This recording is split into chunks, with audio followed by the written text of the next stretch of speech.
Hello, this is Sarah St. John with the Frugalpreneur podcast, and today we have Mark from Draft2Digital. Welcome to the show.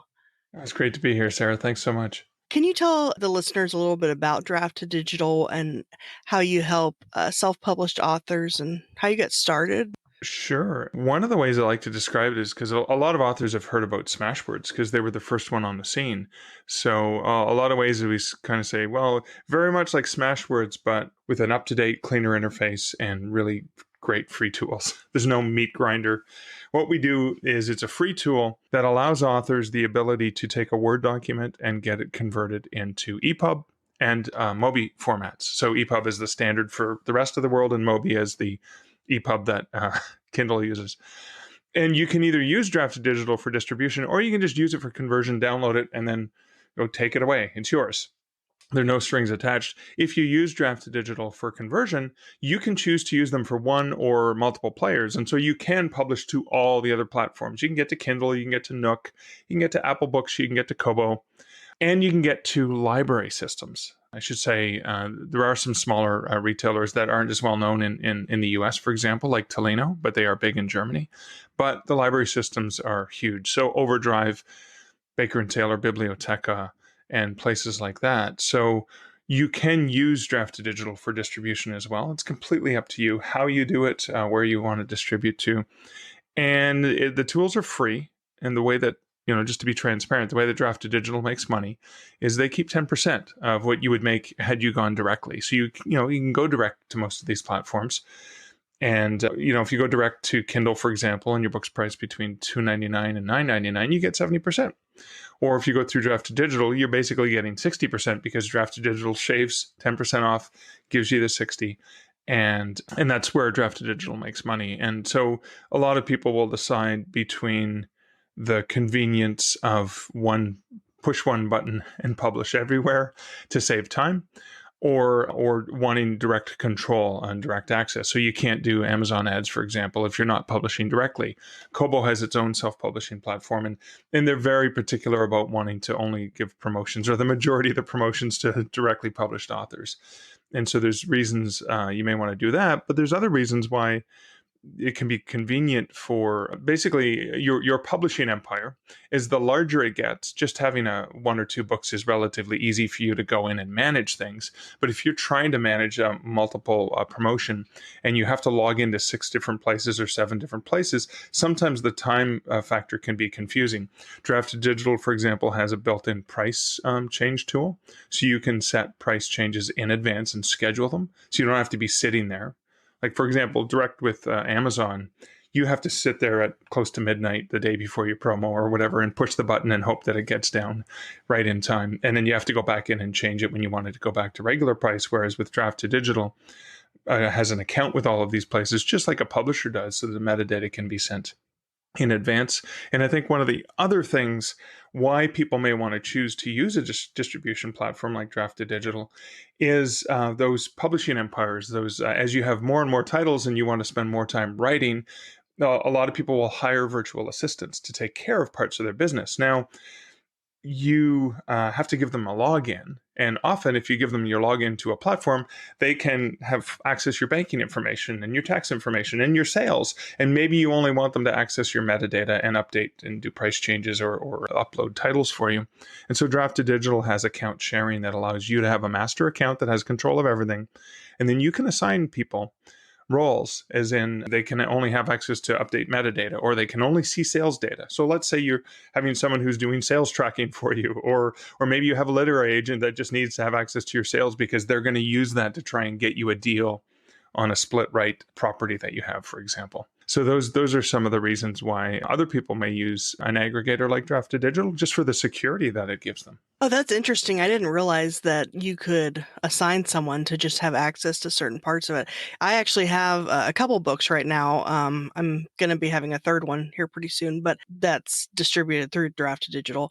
But I didn't realize that. I mean, I don't have a VA or anything right now, but that's good to know for future reference if I need. Yeah, I mean, as things change, right? Like like you may be, busy or writing more books or doing other things, running podcasts, all the things that you do, and then a VA can just take care of, even if they're just taking care of a couple tasks, they can at least go check. Yeah, it's relatively easy to set up, and not a lot of people remember that extra little bonus feature that's built into the tool. Now, is Draft2Digital just for self-published authors, or can traditional authors use the platform as well? Yeah, well, that's a great question. Thanks for asking. So, for publishing, traditionally published authors can use it. So, for example, what's more and more common these days is hybrid publishing, where an author may have sold their rights to a publisher, but maybe they only sold North American rights. But with Draft2Digital, when you publish, because of the distribution through all of those players, your book is available in 170 countries. Well, let's say you sold the rights to an American publisher that only bought North American rights. So they're only publishing your book into the US and Canada. So they have print rights and ebook rights. Well, you still own the rights to the rest of the world. So you could use Draft2Digital and not publish to Canada and the US because your publisher's doing that, but you have the other edition. Now, I have a good friend in Canada here, Robert J. Sawyer. He's a science fiction writer, and he had a deal with Penguin Random House for his latest novel. And he's an international best-selling science fiction author who's won every major science fiction award and major science fiction awards in China and Spain and all over the world. So he has audiences around the world, but Random House only bought North American rights. So he had the Quantum Night was his novel. Penguin Random House published that one. And then Rob made an international edition that he only published everywhere else. And so you can go in and do the territorial restrictions. But other free tools you can use, and again, you don't need to use Draft2Digital for distribution. And I'm a hybrid author. I have some books that are traditionally published, and I have other books that are self-published. It's sort of a 50-50 split depending on what I write. But Books to Read, so that's books, the number 2, read.com, is a free tool. If you publish through Draft2Digital, you're automatically given a universal book link for that book. And the reason that that's important is it gives you a single link that will link you to all the retailers, and it'll automatically put geo-targeting in. So for example, if I click on the Amazon link from Books to Read, it'll take me to amazon.ca in Canada. It'll take you to amazon.com in the US. It'd take somebody in the UK to Amazon UK as well. But it'll also, there's a link to Kobo, there's a link to Apple. And again, they also have geo-targeting. So that's one of the features that's built in. But you can also take any book anywhere, no matter how it's published, and create a universal book link for it. So for me, I have all my self-published titles and my traditionally published titles, and you can vanity name the URL. So I can say for one of my self-published titles, you can go to bookstoread.com/A Canadian Werewolf in New York, which is the name of one of my humorous thrillers. Or you can go to bookstoread.com/Haunted Hospitals for one of my traditionally published titles. And again, see the links to all the different places. So that's, again, another free tool you can use, whether or not you're self-published or whether you're traditionally published. And I think a lot of people might be wondering when they use a distribution channel if they still hold the ownership and the copyright. And they do, but I wanted you to go into that a little bit. Thank you for asking. And that's a very common question. So whether you publish directly, Kindle, Kobo, one of the other platforms, or you're publishing through Draft2Digital to these platforms, what you are assigning is you're allowing Draft2Digital to distribute your books to the retailers, and you own all the rights. You are the publisher, you are the owner, you're the creative controller. We actually ask you to confirm, yes, you either are the owner or you have the right to do it on their behalf. So for example, this may be somebody who's logged into your account and is doing it on your behalf. That could be an example of that. Or technically children who've written something and their parents are proud and they want to publish it. Technically, you actually have to be an adult. So if you're under 19 or whatever, depending on the state, the parent is the one who's doing it on behalf of the creative artist who's written the work. So no, you retain full control, and you can delist it or remove it at any time. You can change the price at any time. Those are all just part of the process. But it's a great question because a lot of authors and publishers have that question: is am I giving you the publishing rights? I should also say, if you bring your own ISBN, great, that's fine. Or you can use one that Draft2Digital purchases for you. Draft2Digital buys them in bulk, and therefore can afford to give them to you without charge. Now, ISBNs one by one cost about $125 US. So that could save you some money in significance. And people often ask, yeah, but then technically I'm not the publisher. Well, you know what? This is how it's been since 2008, 2009. Nobody's it hasn't broken anybody. If they sell a lot of books and they make a lot of money, it's not, oh darn, I wish that I had purchased that ISBN. Nobody cares, nobody knows. All they care about is a great book by an author they love. They don't Hmm. even care how it's published or who published it, really. And also, yeah, I like one of the things I like about Draft2Digital, like you said, is that it's very user friendly as far as the interface and just how it looks and getting to the different tabs and being able to read them and all that stuff. And I know you can track sales and you can do promotions. And can you tell us some of the different features once you Sure. actually logged in? Yeah, so some of the features that I think people forget about. So, I mean, I'll give you an example from my own writing experience. Now, I used to work for Kobo and I created their self publishing platform, Kobo Writing Life. So, I'm a little bit partial to that one, and I'm here in Canada. And I've long published directly to Kindle through Kindle Direct Publishing. And I still publish most of my books directly to Kobo through Kobo Writing Life. But then I use Draft2Digital to publish everywhere else just for the convenience, well, except for Google. Google, it's almost impossible to use a third party. You have to jump through all these hoops. So you can now, every author can publish directly to Google, and that's probably the easiest way to do it. It used to not be easy. But what I do is I usually use Draft2Digital for conversion because they have a really clean interface. They have built-in templates. And so with the templates, you can actually have drop caps and little cute header images and things like that. And so that just helps with some of the design to make it look good. Then you can download that and upload that wherever you want. So I usually use Draft2Digital, convert my stuff, and then upload that EPUB to Kindle and to Kobo and to wherever I'm going with it. That way I have a very consistent look and feel. And then I use the automated built-in tools. So there's automated back matter that you can build on an EPUB. And so the automated back matter can be the universal book links. It can be a recommendation. So when somebody finishes this book, you can say, did you like X? You might like Y. And the automated back matter will allow you to choose which book you want to put in there. And it has a template that puts the book cover and the synopsis that you had punted in. And so some of those features can just save you time with the automated back matter.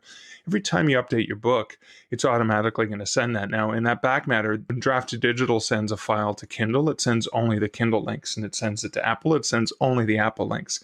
Nook, Kobo, all the other retailers are the same way. So that's one of the cool features. The other thing is once you have a book there, and the reason I go back to me using multiple platforms is I start with Draft2Digital. And then once my book is set up, if you're looking at your My Books and you click on the book cover, it takes you to a special metadata page. And on the metadata page, you can click a little button that'll automatically copy that metadata to your clipboard. So when you're going to enter, if you're going to go and enter it in multiple places, it saves you keystrokes in time where you can just copy the title, copy the subtitle, copy the series title, copy the synopsis, copy the whatever. And then that way, when you're wanting to check that you have consistent data, so let's say you've paid a really great service to update your blurb, your description to make it sound better and more appealing, so that it compels people to buy. Well, you can go and do it in Draft2Digital first, then hit the little copy button, and then copy that metadata so you can have it paste it into your other platforms. So that's one of the other tools that I think people aren't aware that they can use that are pretty handy. And I'm all for things that save me time. Yeah, I wasn't aware of that, so that helps to know. I'm learning. I use Draft2Digital, and I'm learning things that I didn't know. So am Um, I. So am I. And I didn't even know about that until I started working for Draft2Digital a year and a oh, half ago. How did I not know this? what do you do there? Like, what's your Oh, position? my role is director of business development. So I fortunately get to work with a lot of the partners and talk to people about what are the things we can do and build for authors. Who are the people we can play with who can do really cool things. So one of the meetings I had earlier today, the day that we're recording this, is a meeting with Apple. And we were looking at some of the forthcoming trends and sales and some of the promotions that we're doing with Apple, and just sort of a touch base. And we do those sorts of things with our retail and library partners. discussing with Overdrive some forthcoming promotions through libraries and things like that. But then also talking to other partners out there like BookBrush that offer tools that authors can make really cool advertising marketing images without having to be a graphic designer, or Vellum, which is a really fantastic Apple based conversion tool that a lot of authors use. Or what are the things we can do who are using both their services to help save authors time and money? I think one of the perfect examples, and I can't take any credit for this because they Draft Digital did this before I joined in 2018, but the partnership with Findaway Voices for audiobooks. So if you want an audiobook and you want it distributed wide, you can click a button in Draft2Digital and it'll port your metadata. It'll port your metadata for that title over to Findaway Voices. If you don't have an account, it takes 2 seconds to set one up, and it'll save you having to re-enter all that data. The other thing that this partnership does is Findaway Voices is a platform similar to ACX, except it's not all exclusive to Amazon. And it allows you either the ability to upload your own audiobook if you've professionally produced one, or to find a narrator. And unlike ACX, which is a complete open RFP, you post your job, and then hundreds of people from anywhere in the world can bid on it. At Findaway Voices, they do have thousands of narrators around the world, but a project manager internally is assigned, and they will assign you. They usually recommend 5 to 10 specific voices that have been vetted based on your parameters. And so they charge a setup fee for doing that. It's $49. But if you go through Draft2Digital, the $49 is waived because they're a partner of ours. And that's one of the benefits. So we're always looking for how can we benefit authors by saving them time, saving them money, or or helping them sell more. So that's the kind of, and I'm lucky I get to do that remotely here from Waterloo, Ontario, the Draft2Digital Canadian office. Yeah, I didn't realize that it was in Canada. No, Draft2Digital is in Oklahoma. Oh, So it's okay. it's it's an Oklahoma company, and the majority there's about 20 employees there, and I think Uh-huh. 16 of them are based in Oklahoma City. Now, obviously, everyone's working from home right now when we're recording this at Hmm. the beginning of April 2020. But I am their one Canadian employee, and so I work from home in Waterloo. Our chief technical officer is in Seattle, and then of course Kevin Tumlinson, who's out does a lot of author events like I do. He lives in Texas as well. And I think we have a couple other remote employees who just mostly work from home. And then people can set up pre-orders within Draft2Digital. Is that right? Yeah, that's great. Thanks for bringing that up. Yeah, and assetless pre-orders, meaning you don't have to have a dummy EPUB file. You can upload the file, and we will port it over to the retail partners. However, we will nag and hassle you, and warn you. Hey, it's 2 weeks before your publication date. You should submit your final file. Are you ready to go? Now, the cool thing is most of the distributors that we publish to are very forgiving. And if you have to move your publication date, it's not the end of the world. Amazon, unfortunately, they're a little bit more forgiving than they used to be, but they tend to be a little bit more stringent on that. So we caution you to give yourself some buffer time. If you have to get stuff back from your cover designer, from your layout person, from your editor, depending on which professionals you're hiring and how, give yourself some extra buffer time. Something that you think is going to take 12 days could take 18 days. You never know, right? So always Mhm. plan for that. Yeah, for my first book, I had a release date and then I had to push it back a couple weeks. So it was nice that in Draft2Digital, I didn't have to Yeah, worry you about could change. being able to change that. Because, yeah, with Amazon. So what I do is I publish through Amazon directly, Hmm. and then everything else I do through Draft2Digital.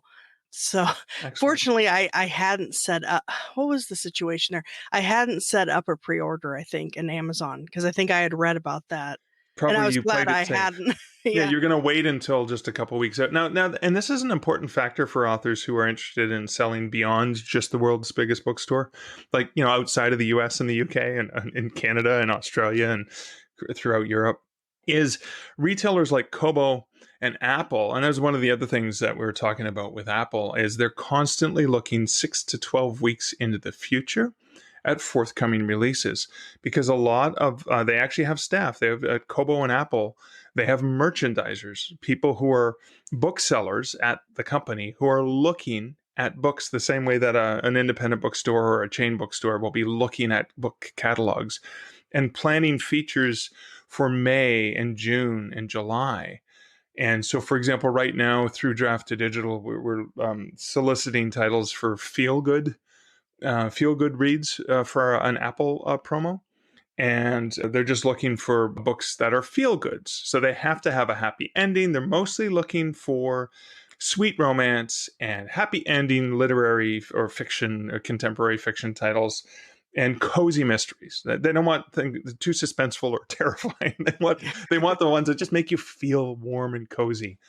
And so we don't have that built into the platform yet, but we're working on it. Right now, it's a manual process. We have like an external form, and we're hoping to build that by the end of 2020, build that into the promotions tab on the dashboard. And right now, so when we have promotions like that available, our customer service team is aware of them. So if somebody says, "Hey, are there any Apple promos?" they can send them to the link where the author can kind of fill that out. So it's kind of manual on our end and it's manual on the author's end, but at least we have the means to solicit for promos like that. And every once in a while, we don't usually have a lot of lead time. If we have a lot of lead time, we try to send those out and blast emails to to people to let them know about it. But that's another benefit of long lead times and long pre-orders, particularly on those other platforms. And I like also how you can do promotions within Draft Digital, like set it up for a certain, if you know that you're going to be doing one of those 5-day Kindle things, you can match it Yeah. with Draft Digital, like for a free period or 99¢.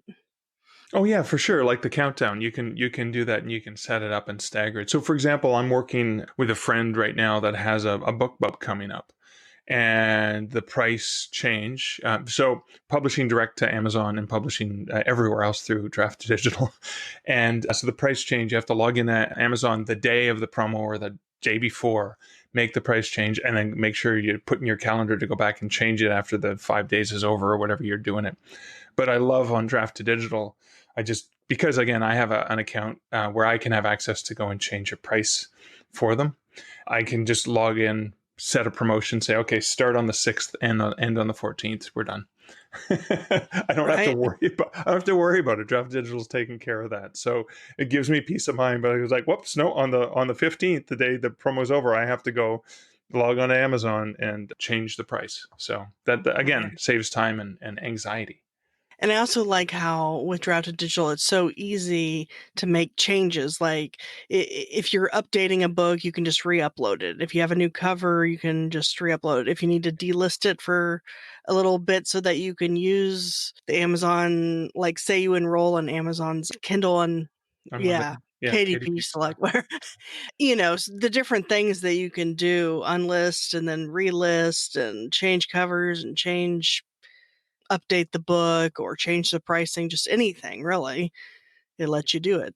Yeah, and there's notifications, and you can set your preference for notifications. But we notify you when the book is published to a particular platform, or when your updates have actually made it downstream, right? Because we have so many different channels to send to that. Usually the bigger players, right? So Apple and Kobo and Amazon and stuff like that, they react very, very quickly, and then some of the other players may take a little bit longer. So, for example, Hoopla, Yeah. we added titles to Hoopla 6 months ago now, and they're still not through the giant backlog because we sent them so many titles. It's almost like we're wondering if they're reading the books one by one before they, because you could probably read them faster than they can load them. And I also heard that y'all are going to start offering, is it a print on demand service? Oh Is that? yeah, yeah, D print. So anyone who's listening, again, this is early April of 2020. We're recording this.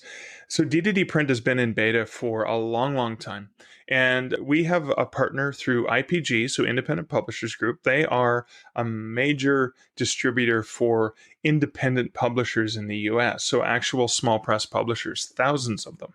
They're probably one of the largest distribution platforms for many small publishers, and they're our partner.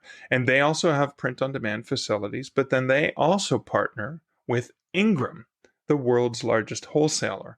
And so in a nutshell, when you use D2D print, I'd like to compare it to Ingram Spark, because I think Ingram Spark for independently published authors is a phenomenal tool. It's almost like the Cadillac of print on demand options. Amazon has KDP print, but I like to call their extended distribution program pretended distribution, because they're great for Amazon, but they're not so great for most of the other platforms, because it's non-returnable, short discount, plus other bookstores may not want to buy from the enemy that's trying to crush them and put them out of business. That's the perspective that independent bookstores have of Amazon. Trust me, I used to run one. So with D2D print compared to Spark. So Spark is a great way to get your book broadly distributed, so it's available through Barnes & Noble online, through Books A Million, through Chapters Indigo in Canada, WH Smith in UK, all of these different retailers. Any independent bookstore in the world practically can order books from Ingram or special order them. Now, with Ingram Spark, you have a choice of about 30 different trim sizes. You can do black and white or color. You can do hardcover and, different paperbacks. And on Draft2Digital, our D2D print program, is kind of like Ingram Spark Lite, or it is to Ingram Spark's Cadillac / Lamborghini. It is a Ford Focus. Now, it will get you there. It's comfortable. It's reliable. It's always going to do things for you. But it's only going to have maybe 12 choices, not 35. And you can't do hardcovers yet. And you can't do color yet. You can only do black and white interiors. And you can't control the discount. It's a 40% standard trade discount. So you can't slide it around like you can on Ingram Spark. However, it's 100% free to use. So just like KDP print is free. And if you want an ISBN, we'll give it to you for free. Not only that, here's the other cool thing is if you do not have a full cover design, a full cover wrap, let's say you paid a cover designer, you got a really beautiful cover, but now you're stuck because you don't have the means to pay someone to do a full cover wrap, or it's just extra hassle to do the cover wrap. You upload the high resolution front cover, and we'll take care of automatically doing the spine, the wrap for you. Right now, it's very simplistic. I know this is a audio feed, but I'm going to show you. This was a book that was only done an ebook that I had done, Snowman Shivers. And so there's the cover that was designed. I didn't have a back cover, so I just used the automatic feature, and it automatically takes it. Now, what you can see, the text is not very fancy, but who cares? Because you're only going to really see the front cover online, and it does the trick. It wraps around using a generic cover. It takes your metadata, takes your author photo, uploads that there. You can still tweak it. We are going to be making it a little bit more custom control, but we have to make sure that it fits within the parameters, and it always looks good. It's always lined up. And so D2D, we were in beta for a while, and based on the feedback from our users in the beta program, there were a lot of people who were exclusive with their ebooks to Amazon, but they still wanted to use D2D print for print. And so our initial process for setting it up was you set up your ebook, and then if you want an audiobook, you click here once you get to that step, and we'll help you with our partner Findaway Voices. And then there was another step with our partner IPG. If you want a print book, click here. However, there was a significant number of users in our beta program who didn't want their ebook and didn't have an ebook. They just wanted the print book from us. And so we realized that as great as our setup was, we should split them and not make it all part and parcel, because we don't want authors to have to do more than they have to. So if they just want a print book, they can go in and do a print book, or they can do them simultaneously. And so there's pieces of shared metadata, but you can also split them. So maybe you want your ebook to have one particular thing, and then the print book's going to be different. And so just in late March, we rolled out a significant change to our platform, probably the biggest change to the platform since we launched it. And so if you go back in to make any changes or updates, you'll notice it's slightly different. So instead of just saying your book, we specify your ebook, your print book. We specify where your book is published, and we have little icons for print and ebook as well as audio. So if you've sent stuff over to Findaway, you can click there and easily get over to Findaway to edit it. And what we've started to do is all of the people who are on the D2D print waiting list, we wanted to turn it on. We waited a week to make sure that nothing broke, that our beta users could use it, and our regular users, because we had to change the overall interface slightly. Kevin Tumlinson did some amazing videos, walkthroughs of the new process, which is fantastic and helping a lot of people. But then what we did is then we rolled the next 100 or so people on the waiting list the week after. And so what we'll be doing is every week we'll just be rolling more and more people in until we don't overwhelm the system with everyone. We eventually get to a point where anyone who wants in the beta program, it doesn't have to be beta anymore. We could just turn it on. So Hmm. it's I love it. I've been doing print on demand books since 2004, back Hmm. before Ingram Spark existed. So I've got a lot of experience and knowledge with print on demand, and I'm now not even bothering to use some of the other places. I'm just going right from D to D print because the earnings is relatively the same. It's going to be a little bit higher, a little bit lower sometimes than Amazon or Ingram Spark, but it's free to use, and I'm already in there anyways. And I think I push a button, and now my print book's out there. And I don't have to worry about tracking it on 4 different platforms. I can just use Right. one. So that's been. I'm really excited about D2D print, and even it's amazing the amount of growth that we've seen, even from just our beta users. It's been pretty exciting. And I've gone in and taken stuff that I've only had available in ebook because I never bothered to have a cover design for the front, the full thing. And now I can do these, 10,000 word little mini books. And now I have something really cheap to sell. If we ever go out in public again, I do a lot of Comic Cons and book fairs. Now I have like $5 books as opposed to the more expensive ones, so that there's more choices for the people who they want to kick the tires and maybe not want to spend a lot and check me out. So Hmm. I love that ability now. So then can you send it to Amazon? Like, so Oh, good would you question. even really need to do the Amazon Yeah, print on that's demand great. or? That's a great question. You can still go direct to Amazon. I mean, it's always in your hands. Now, what we do is our partner, IPG. What we do is they split the file and they send it to Amazon, and then they send it basically through what is basically the back end of Ingram distribution, which is how it gets to wide distribution, because IPG is a major partner of Amazon's. And so right now there is no ability to not send it to Amazon. But if it's the same ISBN, Amazon's just going to ignore it anyways. So if you're publishing direct through KDP Print, you could use this as an alternative to get everywhere else. In the future, I imagine it'll probably get a little bit more sophisticated. And that's, again, while we're in the beta program, as we're testing things out. So right now, it automatically sends it to Amazon and IPG, and there's no control over where it goes or whatever. It's just everywhere. In the future, we'll probably try to fine tune that. Similarly, author copies are a challenge for anyone outside the US. So for me in Canada, author copies cost a ridiculous amount of money to ship them over the border. If you're in Australia, you may as well rent a private jet. Go get your books.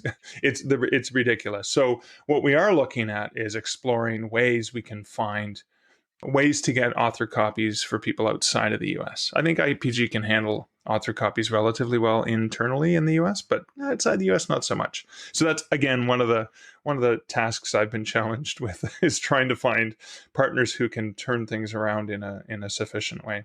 And so we're still working on that. And again, that may be part of the beta phase until we can iron those things out, make it easier for authors, and then let everyone have it. So our beta users in many ways are often champions, right? Those brave souls who dare go into uncharted territories and risk having weird looking things happen to their books, but not necessarily, and not weird things, but when it's not working 100% the way we want it to yet. That's kind of why it's in beta. Yeah, I guess I missed that announcement to get into the beta group. So Well, just remind me to is there? send you the link. I mean, and, Oh, and so I'm okay. going to send you the link after we finish the chat, but email support at draft2digital.com and say, hey, can you put me on the print beta? And I think in the announcement, when we did a pop-up, when we changed it on I think March 24th, the pop-up that came, hey, we've made changes, here's some information.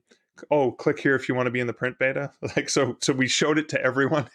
And so a number of people did click on it. A lot of people, when they see those pop-ups, they go dismiss. because they're there to do something else, right? Like when you go to Facebook, you're there to look at cat Mhm. videos, not to sign up for someone's news group. Yeah, that's pretty much the only good reason to have Facebook at this point, are all the little videos. All the fun cat videos and stuff like Yeah. that. And so with the pricing on those print books, you said it was comparable. My books are around the 10,000 word range. They're small ones, and so like for example, on Amazon to get a print one made up, I think it's like $2 or 250 or so. It's gonna be comparable. Yeah, Okay, it's cool. because they're all based on the same parameters, right? How many pages is it? What's the raw cost? And so Hmm. all of these places, Amazon, and Ingram, IPG, they're all using very similar technologies. So it's gonna be within pennies a page. In some cases, it might be a few cents more. In some cases, it might be a few cents less. I mean, I look at something like, so again, the Snowman Shivers. I do make more money off the ebook. Well, actually, the ebook is free on most platforms. So free on Amazon in the US, maybe not everywhere else because they're only price matching where they want to price match. But for the print book, I'm not really making a lot off the print book. The print book to me is almost like not a loss leader because I am making money if I sell it. If I sell it off of Amazon or through one of the Chapters Indigo or WH Smith or Barnes and Noble, yeah, I make money off of it. I make way more money off of a $5 ebook though, right? Mm, Because I get to yeah. keep 60 or 70% of it. But again, I'm making money. I'm not making negative money when I sell one. So I look at it as if somebody wants the print version, they can have it, and I can make either 50 cents or $1.50 or whatever it happens to be. I think when I print them myself, if I do them in the right way and the shipping is proper and I amortize the shipping across, I actually make a little bit more when I sell them myself. Or I also use a local printer.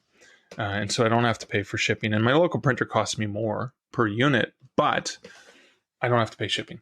And Mm, so maybe that's hmm. an extra 40 cents per unit that's in my pocket. So, but again, I love having, I'd like to have my work available in as many formats as I can. So if a consumer wants to consume my writing, they can consume it where and how they want on any e-reading device through a library, listen to it, read it in print, however, Hmm. it holographs in the future, who knows? And so, any kind of timeline do y'all think for having that available to everybody for the print on demand? I fully suspect it'll be a matter of months now. I mean, basically, it's going to get to a point probably in a month or two that anyone who wanted to be in the beta print program can be in the beta print program. Mm-hmm. I almost like that only because authors want it and ask for it and then get in.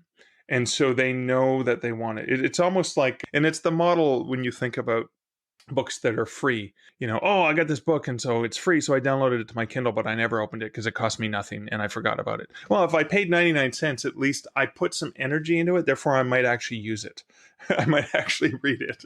And so maybe there's something to be said for having access to something that's new and exclusive. I mean, I remember I worked at a university bookstore when Facebook came out initially. You couldn't be on Facebook unless you had an academic institution email address. So it was me and a bunch of kids who were on Facebook in those days. But there was something about having access to something that it made you want to take advantage of it. That means like, oh, I can do this. I mean, I had a Gmail account in the early days when it was invite only, and then you can get 10 invites for your friends. I don't know if you Oh remember those yeah, days. I think I do. Yeah, Yeah. feels forever ago. Now everybody has Gmail. That's pretty Yeah. much all Standard. Yeah. anybody has. Well, I appreciate your time. You've answered all my questions. Is there anything else you wanted to go over? No, you've asked some amazing questions. Thank you. You reminded me of stuff that I forgot that we even had. So thank you for that. I would say that if anyone has any questions or problems, one of the things that differentiates us is the people, right? There's 20 people that work for Draft2Digital. They're all amazing people. I left the corporate world. I was working at Kobo. I left the corporate world because I didn't want to go into an office, and I didn't want to have to deal with the daily politics. I just wanted to be a free writer, free society kind of guy. I went to work with Draft2Digital because I love these guys and I respect them and I love what they've done for authors. I knew them for years because I worked alongside them when I was at Kobo. And our customer service team, Tara, who's the director of that operation, and her team are amazing people. They will talk to you on the phone. They will respond to you. And a lot of times we will just walk people through the title setup. Kevin has these amazing videos, but if you need help and you just want to talk to someone, I've never seen a customer service team so committed to actually caring for authors. And I'm proud that I get to work with these people. So if people are confused or they're frustrated, they have questions, do not hesitate to reach out. Support at draftdigital.com, or if you go to draftdigital.com, there's a phone number, toll-free phone number from most places in the continental North America that you can call in and chat with us. And just so people know, that's draft the number 2 digital.com, not Thank draft. you for clarifying Yeah. that. Yeah. Yeah. And then the books to read is books the number 2 read. So Yeah, it's part of our energy. We built that into a lot of our a lot of our. yeah, I like it. It's cute. I like the little logos with Yeah, the I always calling myself, because nobody can ever pronounce Lefebvre. I sometimes just call myself Mark to Digital. It's probably Oh, easier. yeah, I wasn't sure how to pronounce it either, so I didn't even Just bother. I pronounce didn't it mess with Mark to Digital. That's probably easier if you do it that way. Well, it looked like on that book that you held up that it was under Mark Oh, Leslie, so I guess yeah, that's your co that's my middle name, Leslie, and so I've Okay. always written fiction under that name, because nobody can Uh-huh. pronounce or spell Lefebvre. So Uh-huh. that's why I did that. Yeah, that book is I'm more of a nonfiction reader, but that book kind of looks interesting. And the one you were talking about the haunted Haunted hospitals, yeah, one of my yeah, that traditional. sounds interesting. Yeah, I'm I do nonfiction with true ghost story books with Canada's largest independent publisher, Dundurn. oh, So that was, I'll have you to know, check those yeah, out they're a lot of fun because to write, that's for sure.